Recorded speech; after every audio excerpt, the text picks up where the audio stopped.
안녕하세요. SB 한국사회재건에 놀러오신 여러분을 환영합니다. 저는 한국사회재건의 진행을 맡은 MC 이재건입니다. 여러분은 지금 어떤 곳에 살고 계시나요? 아파트, 빌라 혹은 단독주택? 우리가 매일 잠드는 이 집이라는 공간은 수천 년의 시간을 거치며 아주 놀라운 진화를 거듭해 왔습니다. 구석기 시대의 구덩이에서 지금의 고층 아파트까지 한국 주거지의 역동적인 변천사를 지금 바로 만나보시죠.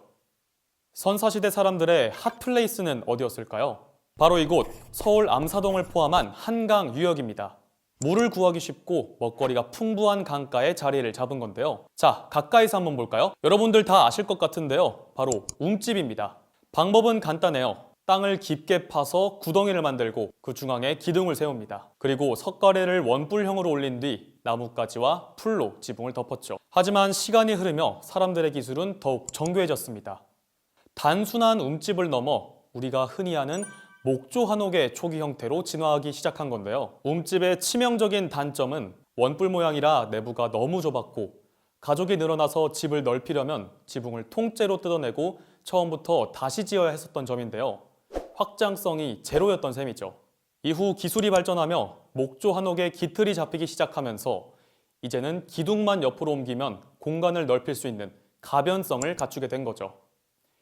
재료는 여전히 풀과 나무였지만 구조가 완전히 달라집니다. 이제 본격 삼국시대입니다. 한반도의 목조 가옥들도 각 나라의 환경과 기질에 맞춰 개성 있게 변신하기 시작했는데요. 고구려에서는 북쪽의 매서운 추위를 견디기 위해 온돌 기술이 먼저 발전했습니다. 지붕은 눈의 무게를 견디기 좋은 팔짝 지붕을 썼고 습기와 눈을 피해 창고를 높이 띄운 우물정자 모양의 고상식 구조가 특징입니다. 아주 강인하고 날카로운 칼각의 미학이죠.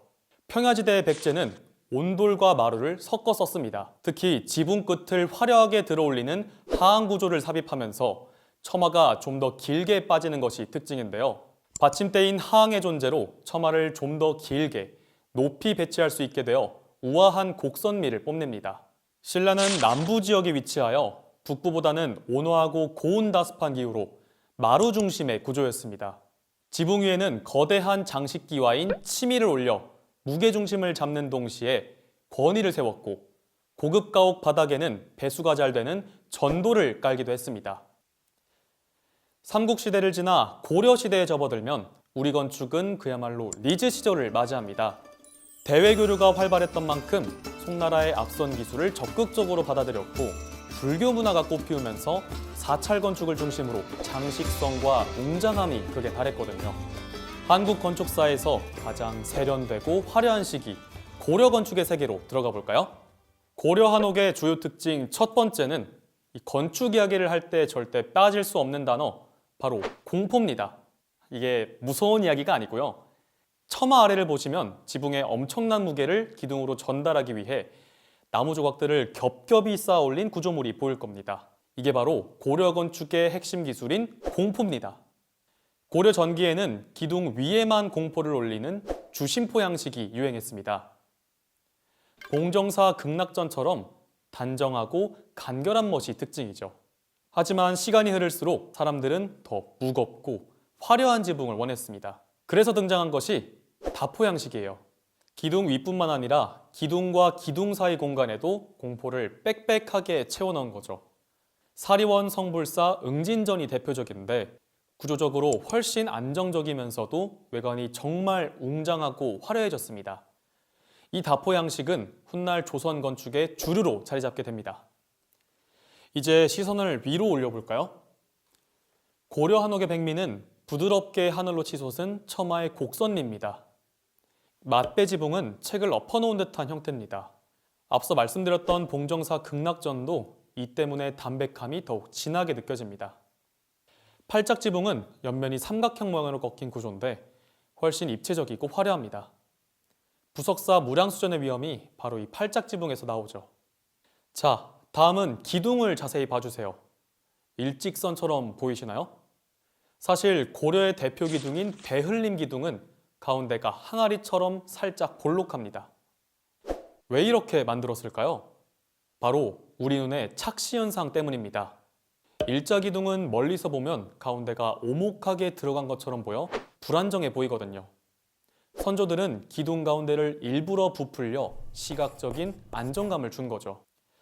주심포에서 다포로 이어지는 기술적 진보, 그리고 배흘림 기둥과 지붕의 곡선이 만들어낸 미학. 고려시대에 정립된 이 주거 문화는 한국 전통 건축의 뼈대가 됐습니다. 이제는 화려하고 개방적이었던 고려를 지나 조선의 문이 열렸습니다. 조선은 성리학의 나라였죠. 건축 역시 이 정신을 그대로 이어봤습니다.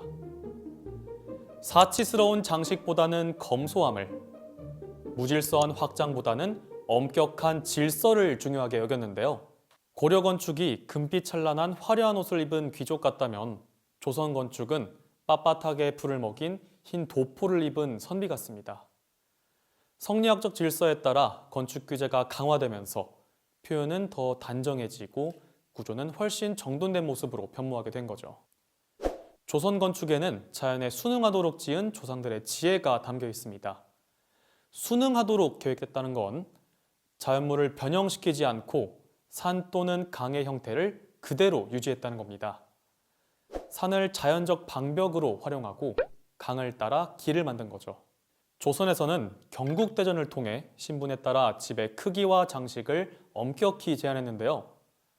가옥의 칸수부터 장식의 종류까지 법과 제도로 건축 질서를 정리했고, 돛돌, 계단석에 다듬은 돌을 사용하는 사치행위나 민가에서 단청칠하는 등 장식적 요소 또한 철저히 금지했습니다. 하지만 역설적으로 이러한 규제는 조선 건축 특유의 담백하고 절제된 아름다움을 만들어냈습니다. 집을 보면 그 사람의 신분을 알 수 있었습니다. 양반가는 사랑채와 안채가 엄격히 분리되어 유교정례법을 실천하는 복합적인 구조를 가졌습니다. 서민가는 실용성을 최우선으로 하여 소박하지만 자연과 어우러지는 형태를 띄었죠. 주거 공간 하나하나에도 당시의 신분 질서와 생활 규범이 고스란히 녹아 있었던 겁니다. 고려의 공포 기술도 조선식으로 진화했습니다. 고려가 기둥 사이사이에 화려한 공포를 채웠다면 조선은 건물 성격에 따라 실용적인 변화를 줬는데요. 특히 이꽁양식은 조선시대에 널리 사랑받았습니다. 새 날개 모양처럼 생겼다 하여 이꽁이라 이름 지어진 이 구조는 다포보다 훨씬 단순하지만 튼튼하면서도 조선 건축의 절제된 미감을 보여줍니다. 시간이 흘러 조선 후기가 되면 건축에 새로운 변화의 바람이 불기 시작합니다. 상업이 발달하고 도시화가 진행되면서 주거 형태가 다양해진 건데요. 청나라의 영향을 받아 수원 화성처럼 튼튼한 벽돌을 사용한 건축물이 늘어났고, 명동성당 같은 서양식 건축도 등장했습니다. 우리가 잘 아는 도시 한옥이나 개량 한옥의 씨앗이 이때부터 뿌리 내려진 것이라 할 수 있죠. 고려의 기술을 이어받아 조선만의 질서로 재해석한 조선 건축. 신분에 따른 질서와 절제된 미학 속에는 우리 선조들의 삶과 철학이 고스란히 담겨 있습니다. 단순한 집을 넘어 하나의 사회 시스템이었던 조선 한옥은 오늘날 근현대 주거 변화의 든든한 뿌리가 됐습니다. 이제 가장 드라마틱한 변화가 일어난 근현대로 들어섭니다. 개화기와 일제강점기를 거치며 서양식 양옥과 일본식 주택들이 쏟아져 들어오기 시작하는데요. 재밌는 점은 옛 것이 사라지고 새 것이 오는 게 아니라 한옥과 양옥, 일식주택이 한 동네에 복잡하게 섞여 살던 대공존의 시대였다는 점입니다. 1930년대 사람들이 도시로 몰려들면서 집값이 치솟기 시작합니다. 이때 탄생한 게 바로 도시 한옥이에요. 전통 한옥의 기와와 나무 재료는 그대로 쓰되 좁은 땅을 알뜰하게 쓰기 위해 집을 디귿자나 미음자로 빽빽하게 붙여 지었습니다. 좁은 도시 공간 안에서 사생활을 보호하면서도 안쪽에는 작은 마당을 두어 한옥의 정취를 지켜낸 도시 맞춤형 한옥이라 할 수 있습니다.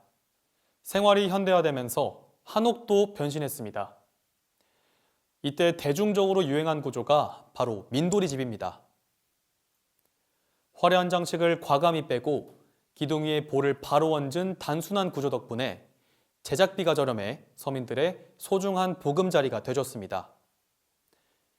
1960년대 한국 주거사의 대변혁인 아파트가 상륙합니다. 1958년 종암아파트가 최초로 수세식 화장실을 선보이며 현대적 생활의 시작을 알렸고 1964년 마포아파트는 최초의 단지형 구조를 선보이며 아파트 공화국에 신호탄을 쏘아 올렸습니다. 초기의 아파트가 남향으로 일렬로 늘어선 판상형 구조의 연탄 보일러를 뗐다면 지금은 어떤가요? 이제는 고층을 넘어 헬스장, 수영장 등 다양한 커뮤니티 시설을 갖춘 하나의 작은 도시가 됐습니다. 주차장 없는 저층 단지에서 첨단 스마트 홈까지 아파트는 우리 삶의 변화를 가장 극명하게 보여주는 상징이 됐습니다. 땅을 파고 살던 움집에서 하늘을 찌르는 마철루 아파트까지 한국인의 주거 변천사에 대해 알아봤는데요. 오늘 여러분의 집은 어떤 역사를 써내려가고 있나요? 익숙했던 공간이 조금은 특별하게 느껴질지도 모르겠습니다. 지금까지 한국사의 재건이었습니다.